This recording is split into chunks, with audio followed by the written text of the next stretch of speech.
Na primeira carta aos Coríntios, capítulo de número 2. Primeira aos Coríntios, capítulo de número 2, versículos de números 1 e 2.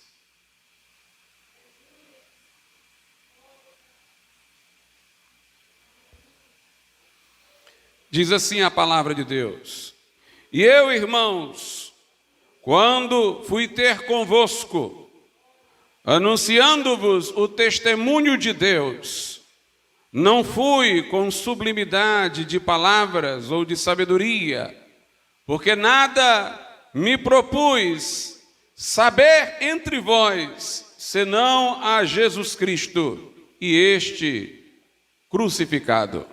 Podeis assentar.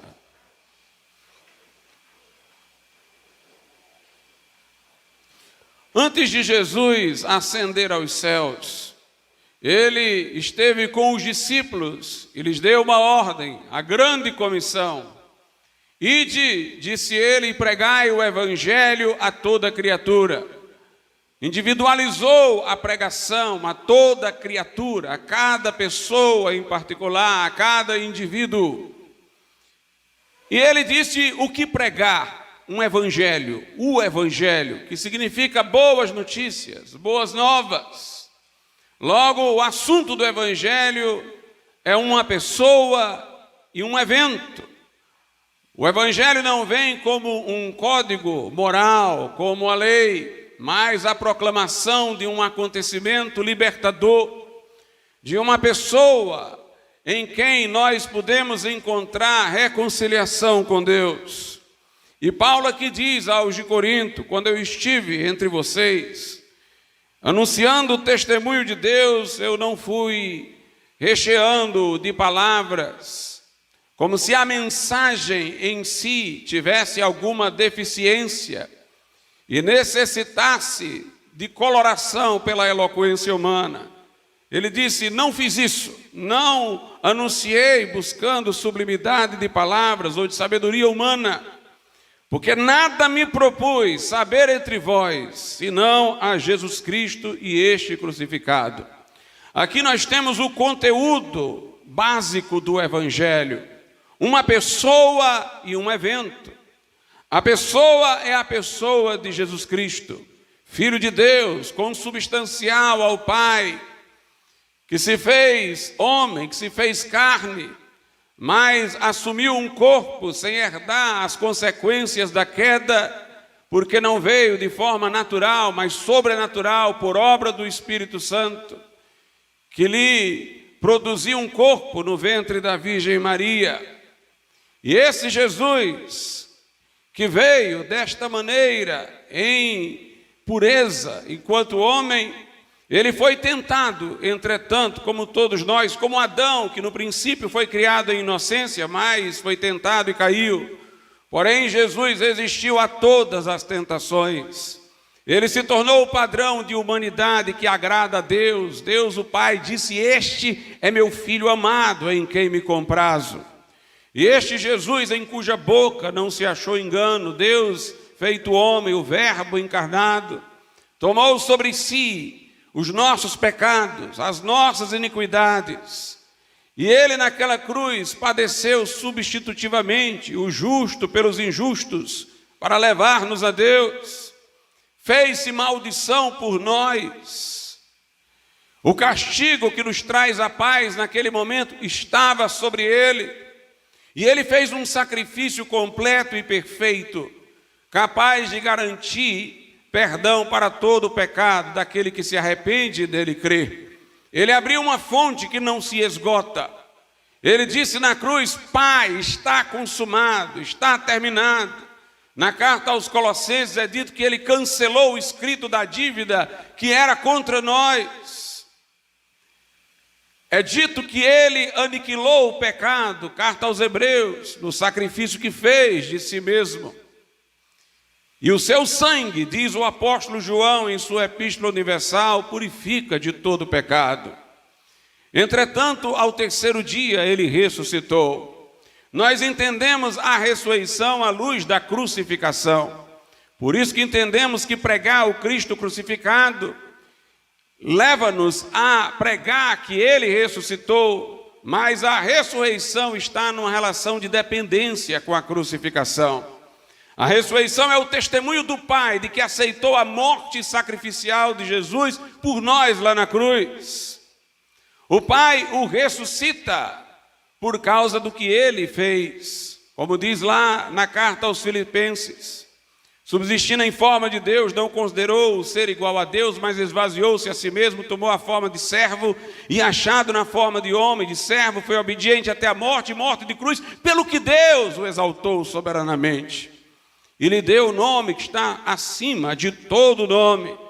Jesus, enquanto homem, foi exaltado como cumpridor da vontade de Deus, do plano, do projeto de Deus. Está assentado à direita de Deus. E lá ele está para manter a cruz lembrada, reconhecida, a cruz eternizada no céu, porque ele intercede por aqueles que creem, e ele o faz através de suas chagas, através de seu sangue. Ele, como sumo sacerdote, entrou no santuário celeste e apresentou o seu sangue vertido por nós, e ganhou-nos uma eterna redenção. Portanto, tudo que vemos acerca da ressurreição, vemos numa relação de dependência com a crucificação. O centro, o coração da mensagem é a cruz, é a morte vicária, é a morte substitutiva de Jesus. Nós pregamos quem ele é e nós pregamos o que ele fez. E interessante que é a cruz que o qualifica como Salvador.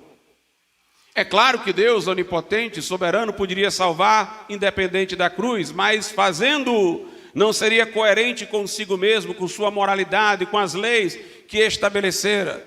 Logo não seria Deus, ou não seria Deus como nós entendemos que Deus deve ser por aquilo que ele se revelou. Deus é imutável, não pode negar-se a si mesmo, não poderia fazer voltar atrás a sua lei, não poderia retratar-se da afirmação de que o salário do pecado é a morte.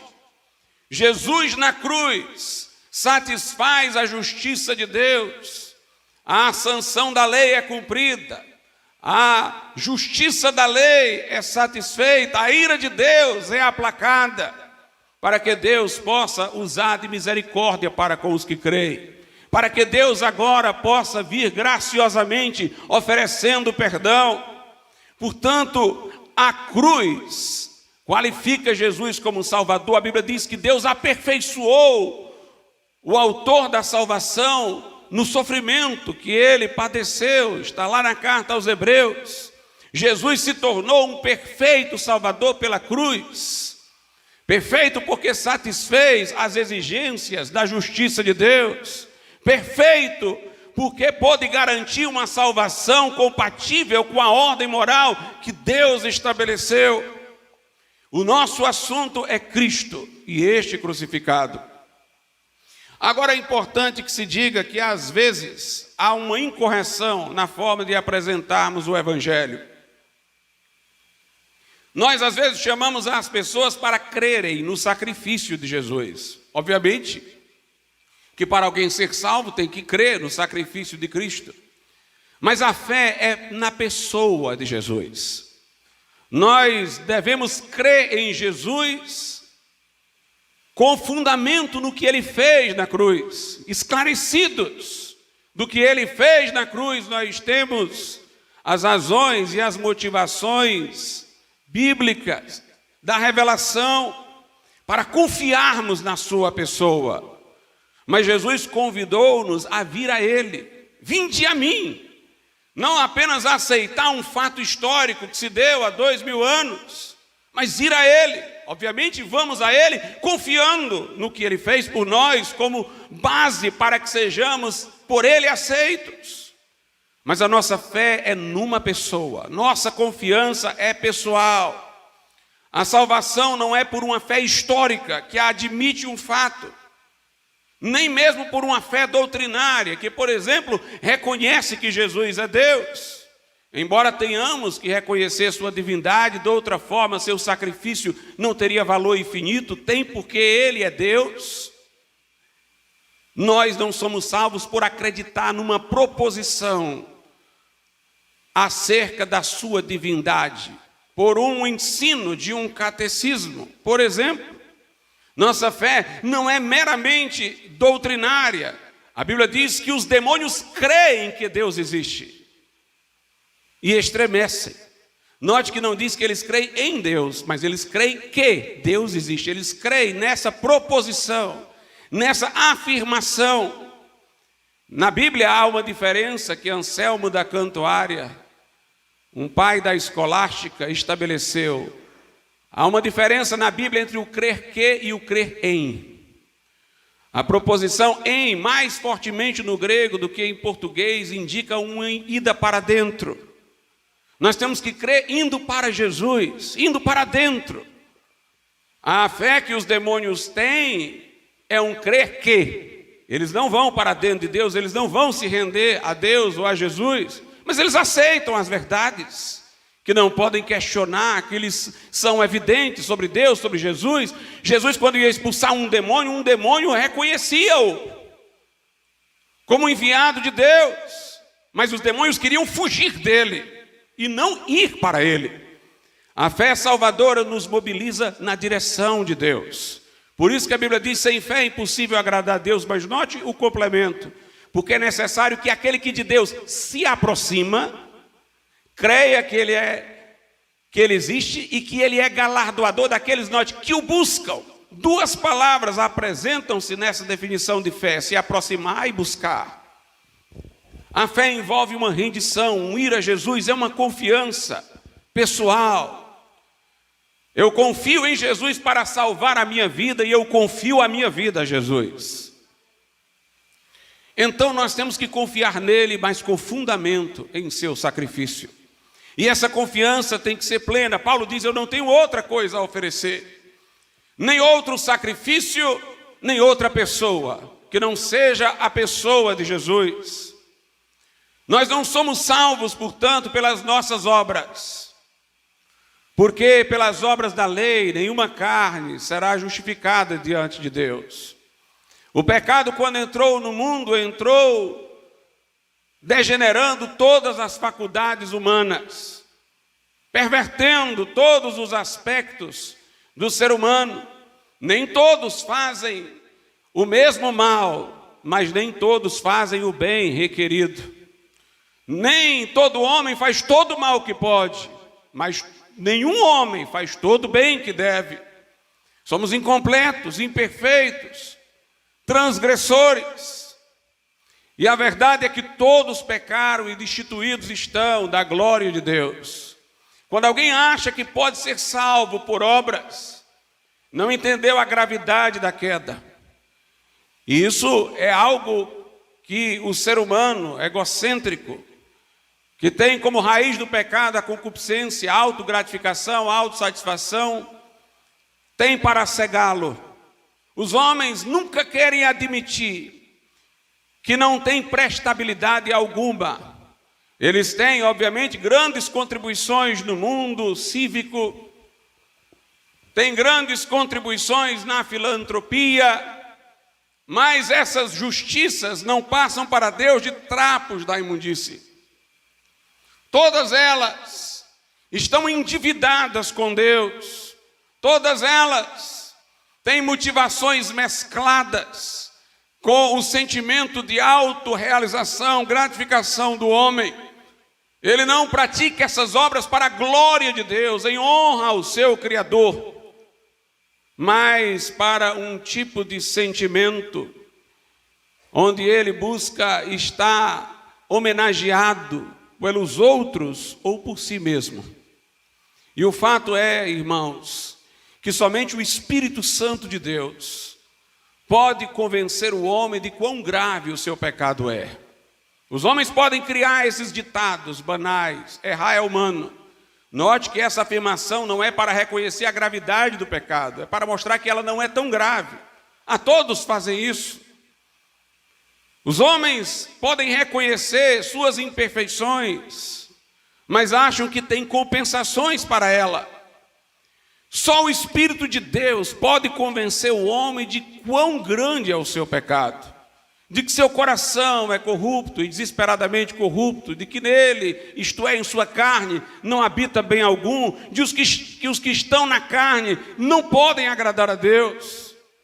Por isso Jesus disse: quando ele vier, o Consolador, ele convencerá o mundo do pecado, da justiça e do juízo. O homem só estará pronto para confiar só em Jesus e só no seu sacrifício quando ele chegar ao fim de si mesmo, quando ele esgotar os seus limites, quando ele reconhecer-se como nada. Citei eu há pouco tempo aqui numa pregação dominical uma expressão de Lutero que disse que Deus cria o mundo do nada. E se nós quisermos que Deus crie em nós um novo homem, que nos apresentemos como nada diante dele.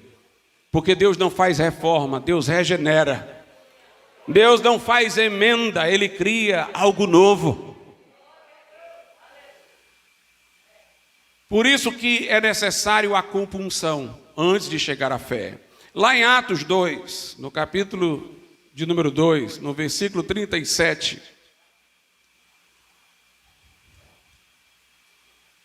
a Bíblia diz o seguinte: e ouvindo eles isto, compungiram-se em seu coração e perguntaram a Pedro e aos demais apóstolos: que faremos, homens irmãos?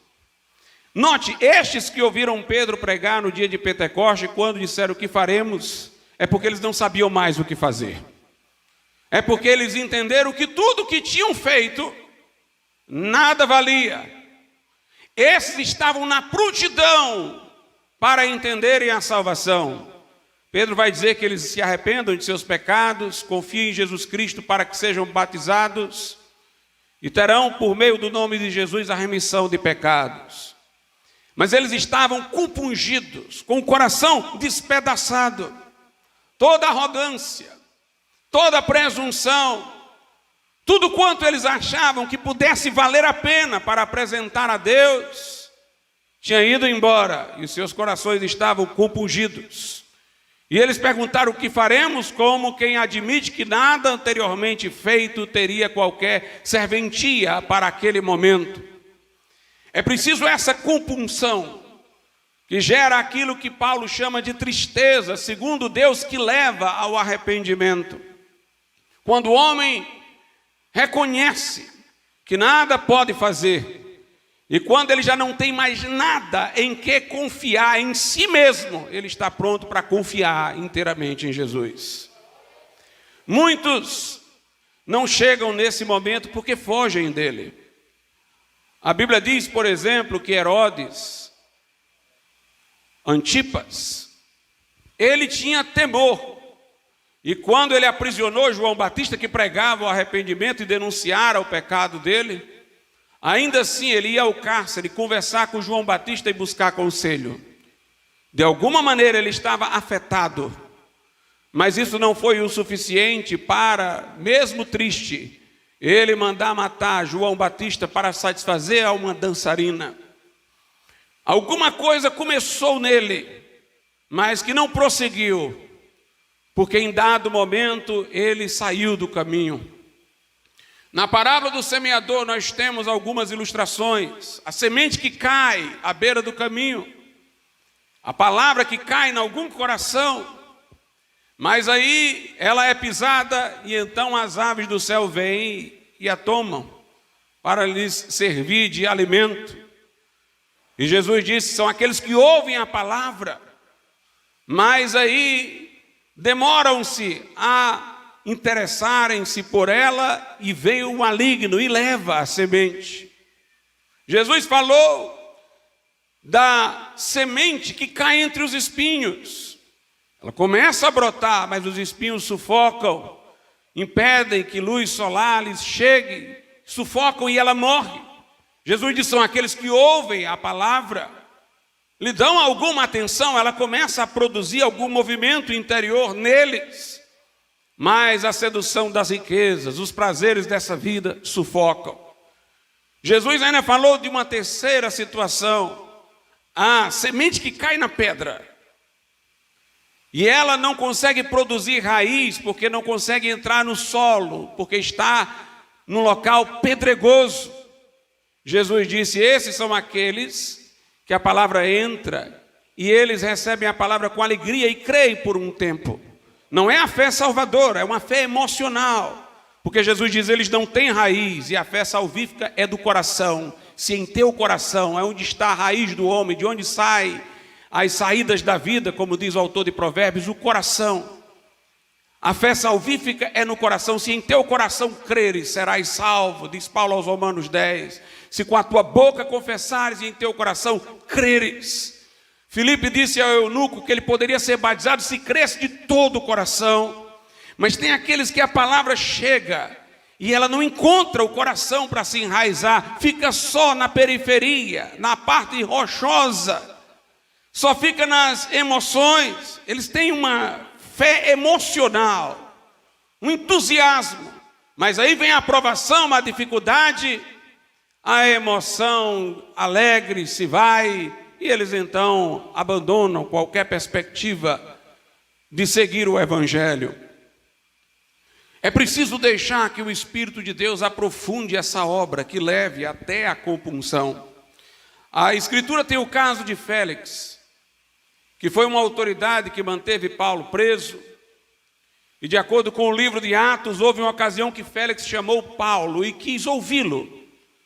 E Paulo, segundo o texto, não lhe falou muito de salvação, falou de justiça, domínio próprio e juízo vindouro. Félix ficou aterrorizado e disse: sai daqui, depois eu te chamo. Nunca mais o chamou. Paulo pregou aquilo que é preparatório para o Evangelho. Naquele momento Paulo pregou a lei, porque a lei nos prepara para o Evangelho. A lei nos serve de aio para conduzir a Cristo, para que pela fé nele sejamos justificados. Paulo, portanto, procurou mostrar àquele homem que, apesar de sua posição, a espada do juízo estava sobre ele, do juízo divino, que ele não atendia à justiça de Deus, e que ele, que tinha domínio sobre regiões, nem sobre si mesmo tinha domínio, porque era intemperante. Seria o momento de ele se compungir e dizer: então o que faço? Mas ele pediu que Paulo fosse retirado, e ele, embora dissesse que iria ouvi-lo outra vez, não o fez. Diante do rei Agripa, Paulo pregou. E Paulo disse: eu sei que tu sabes dos fatos sobre Jesus. Isso não aconteceu num canto isolado. Paulo disse ao rei Agripa: eu sei que tu crês nos profetas, conhece os fatos para correlacionar que o que os profetas disseram se cumpriu. Sei que tu crês nos profetas, bem sei. E o rei Agripa disse: por pouco tu me persuades a fazer-me cristão. Mas embora dissesse isso, não converteu-se. Quis até soltar Paulo, mas não quis se converter. Paulo respondeu a ele: quisera Deus que por muito ou pelo pouco tu fosses como eu sou, exceto estas cadeias, porque ele se encontrava aprisionado. Portanto, existe uma obra preparatória para dar sentido ao Evangelho. É essa de demolição das nossas vãs confianças, das nossas vãs esperanças. Portanto, não é pelas obras, não é por penitências, não é pelo purgatório. Nós não podemos fazer compensação pela culpa com o nosso sofrimento aqui ou no além. Continua sendo o sofrimento de um pecador, um sofrimento que tem mancha. Portanto, nós não podemos expiar a nossa culpa. Não são cerimônias e ritos mágicos de purificação, é a cruz. A mensagem é a cruz, a mensagem é Jesus. Para que entenda-se isso, é preciso o homem chegar no fim de si mesmo, na compulsão, na desistência de toda vã confiança. Aqui na primeira carta aos Coríntios, capítulo 1, Paulo diz assim: versículo 22, a partir do 22. Porque os judeus pedem sinal e os gregos buscam sabedoria. Os gregos queriam sofisticação filosófica, os judeus queriam algo miraculoso, que impressionasse os sentidos.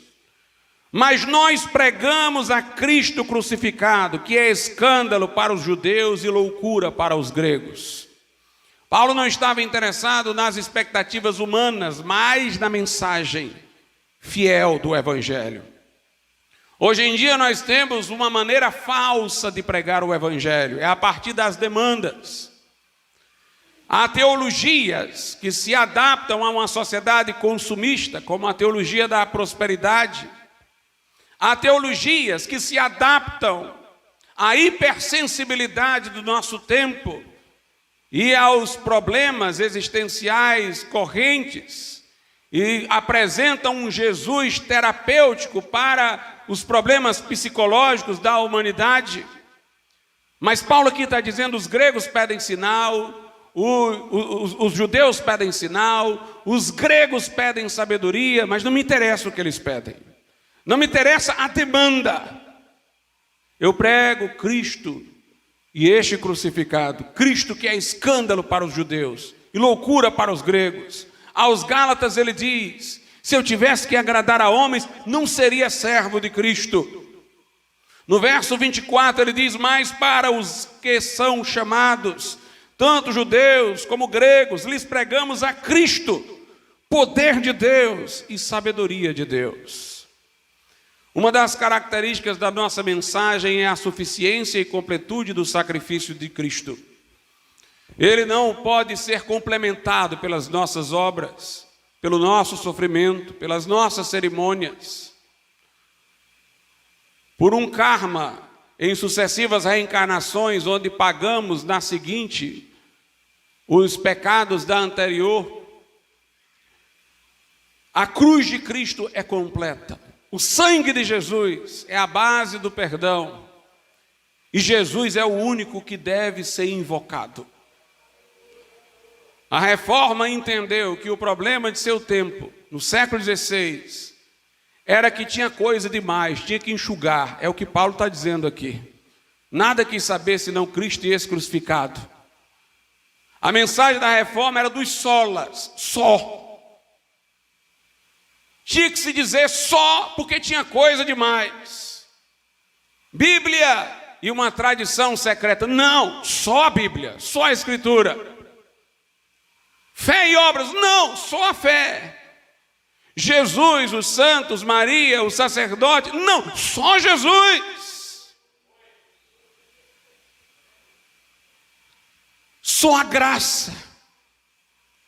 E só a Deus seja glória. A mensagem é simples e direta, concentrada na pessoa de Jesus. Nós apresentamos Jesus às pessoas. Ele é o único e todo suficiente Salvador. Em João 14,6 ele disse, eu sou o caminho, a verdade e a vida. E ninguém vem ao Pai, senão por mim. Em Atos 4:12, Pedro diz, e em nenhum outro há salvação.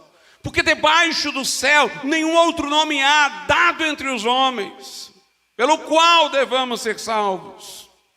Paulo diz aqui na primeira carta aos Coríntios 1, versículos 30 e 31, eu vou começar com o 30, ele diz, mas vós sois dele, isto é, de Deus, em Jesus Cristo, nós somos de Deus em Jesus, ele é o mediador, somos de Deus através de Jesus, o qual foi feito por Deus sabedoria. Jesus é sabedoria porque Jesus é a consumação do plano de Deus, é a chave de entendimento das Escrituras.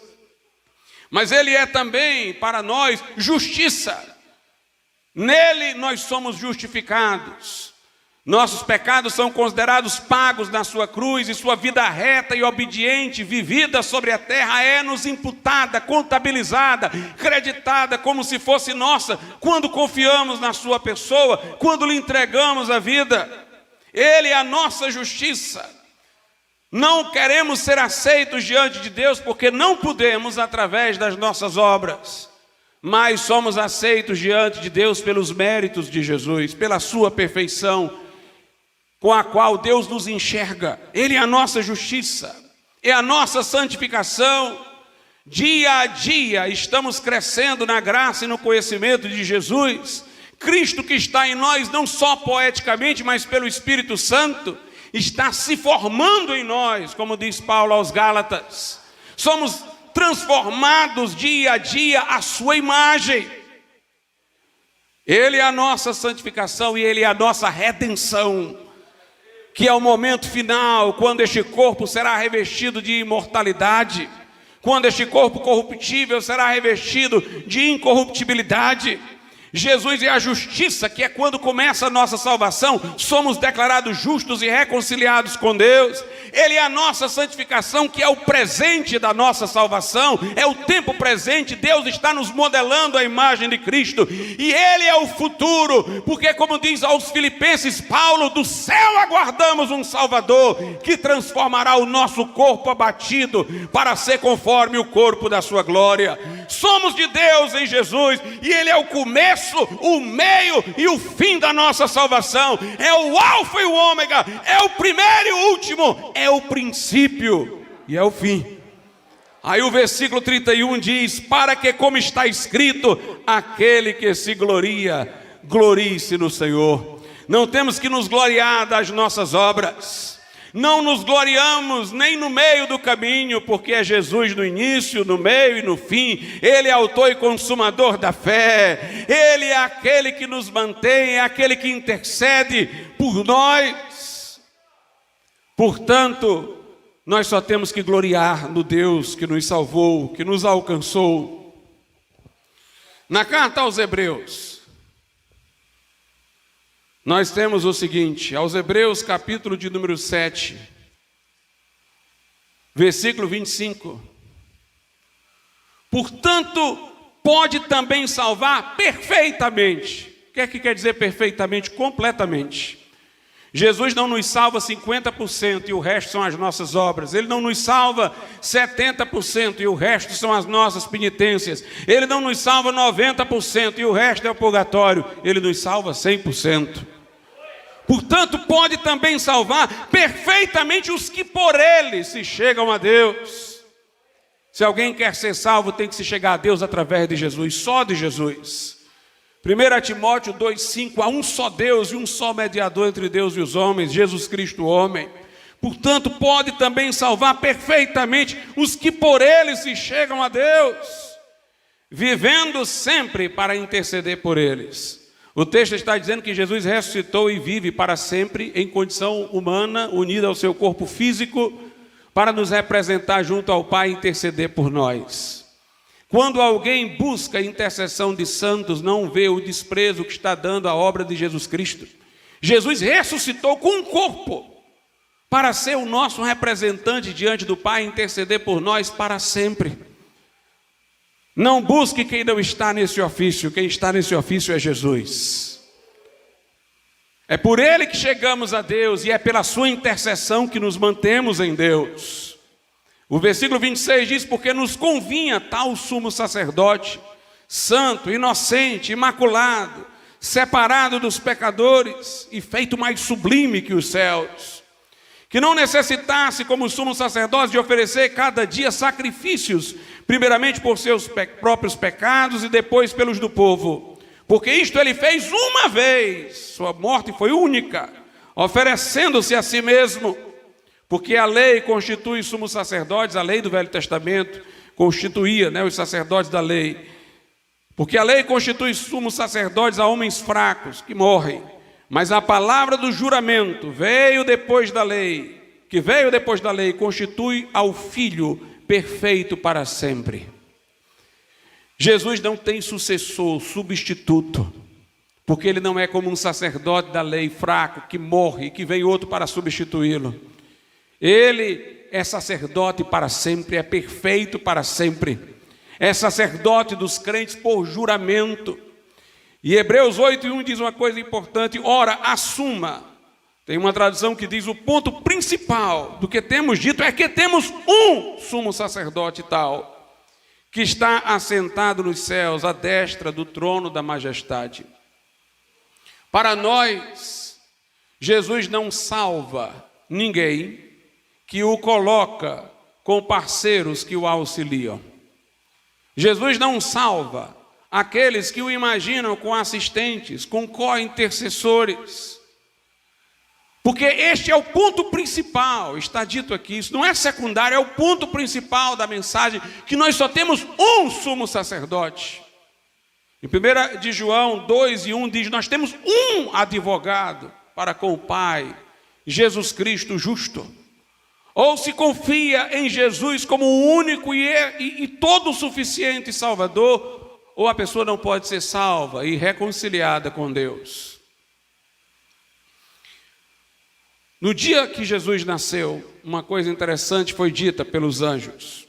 Em Lucas, lá, no capítulo de número 2, verso 14, diz assim, que os anjos disseram isso quando Jesus nasceu. Glória a Deus nas alturas, paz na terra, boa vontade para com os homens. Nessa expressão, tudo o que nos interessa para a salvação está aqui.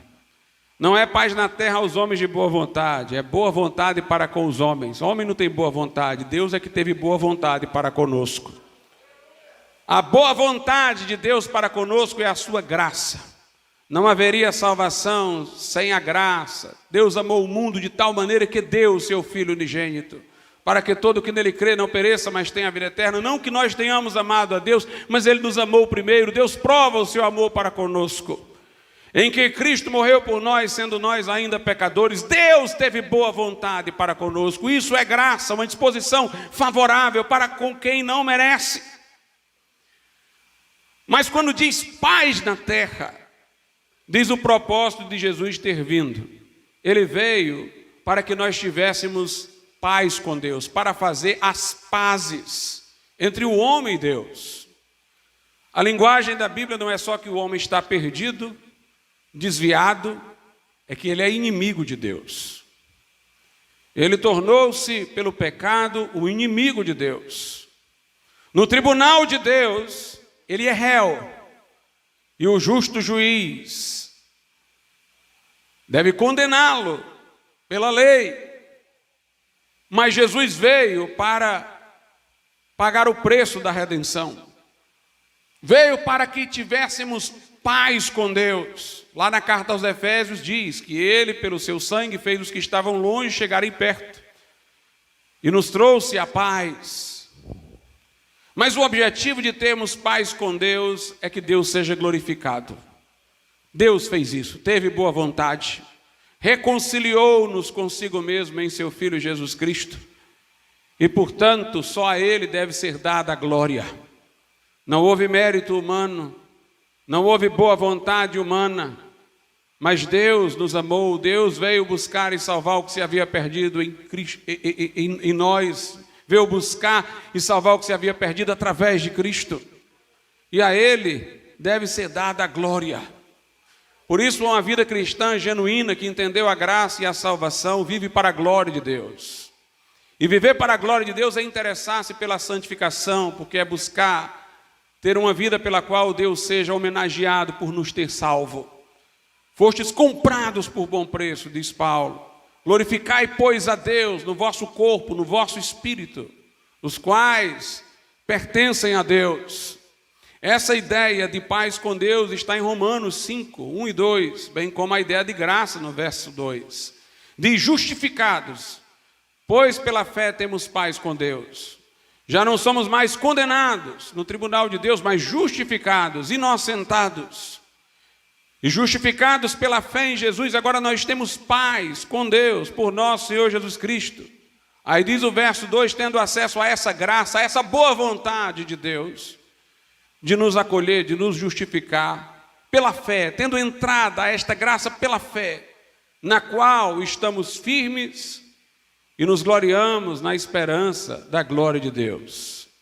A fé pela qual somos salvos é a fé que sempre envolve o arrependimento, porque envolve a confissão da total inabilidade, insuficiência humana. E é uma fé que dá glória a Deus, porque reconhece que salvação só pode vir de Deus. A verdadeira fé salvadora traz a nós um sentimento de gratidão e um desejo de glorificar a Deus.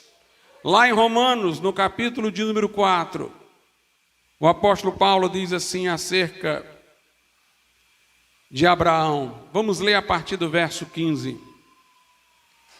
Porque a lei opera ira, ou seja, a lei não opera salvação, a lei opera ira. Isso é uma coisa interessante, porque quando nós falamos da ira de Deus, o mundo dá um salto para trás, porque imagina a ira de Deus como a ira do homem. A característica da ira do homem é que é uma paixão desenfreada, incontida, impulsiva. A ira do homem não tem moderação, não tem regramento, mas a ira de Deus é operada pela lei. A ira de Deus é a reação adequada da sua justiça ao pecado. Não é como um destempero, um impulso humano. Ela é regrada pela lei. A lei de Deus opera a sua ira. É uma ira que acontece dentro dos ditames da sua lei. Porque a lei opera a ira, porque onde não há lei também não há transgressão. Porque é pela fé que somos salvos, para que seja segundo a graça, para que não se atribua a salvação às nossas obras. É confiando em Jesus que somos salvos, a fim de que a promessa seja firme a toda posteridade, não somente a que é da lei, mas também a que é da fé que teve Abraão, o qual é pai de todos nós.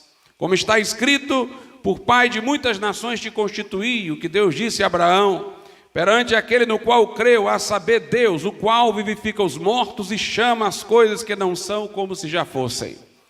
O Deus em quem cremos é este, é o Deus que ressuscita mortos, e até onde eu saiba, um morto não faz nada por si mesmo.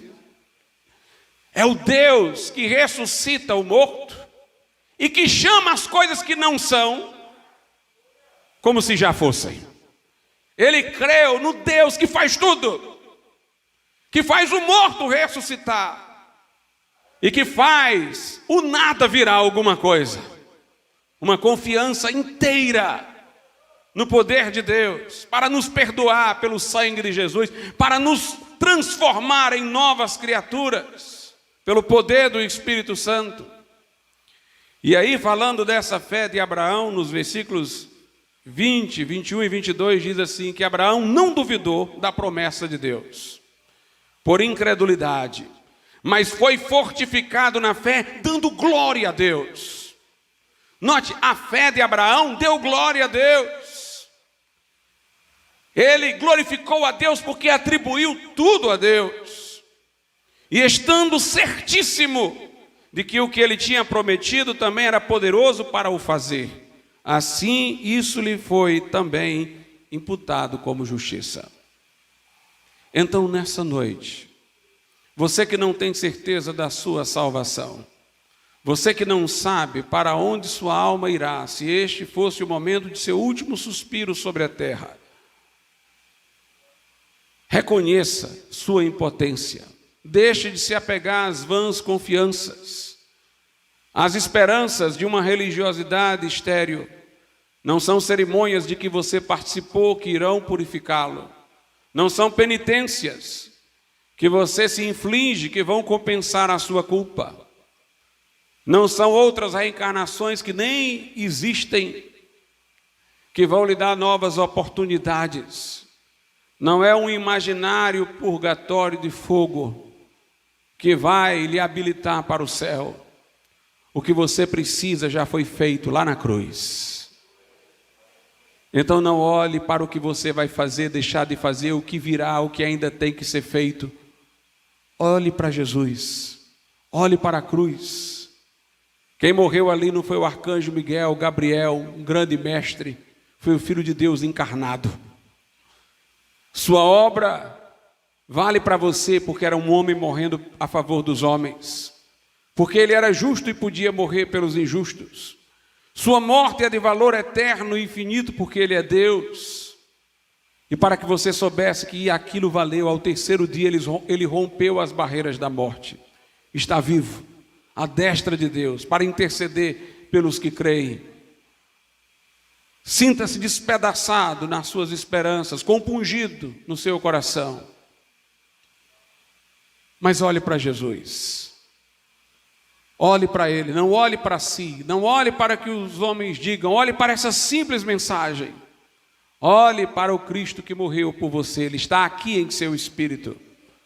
Invoque-o por Salvador e você terá perdão para a sua alma, reconciliação com Deus e terá uma vida com motivos para glorificar a Deus neste tempo e por toda a eternidade. Vamos ficar de pé.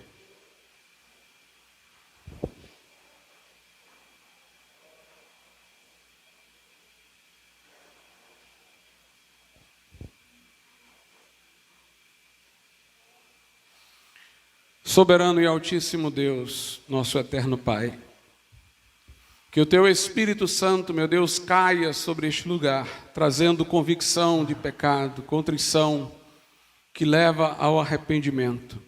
Quebra as barreiras, ó Pai, dilui as vãs esperanças, que a semente não seja roubada pelo maligno, que ela não seja sufocada por outros olhares para as coisas deste mundo, mas que cada um, meu Deus, agora possa deixá-la brotar, que olhe para Jesus, confie nele, no que ele fez por cada um de nós, confie em Jesus como o único e todo suficiente Salvador, que vidas venham a ele, lhe confiem o coração e a existência, Pai. Nós te pedimos isso, nós rogamos, em nome de Jesus. Amém, Senhor.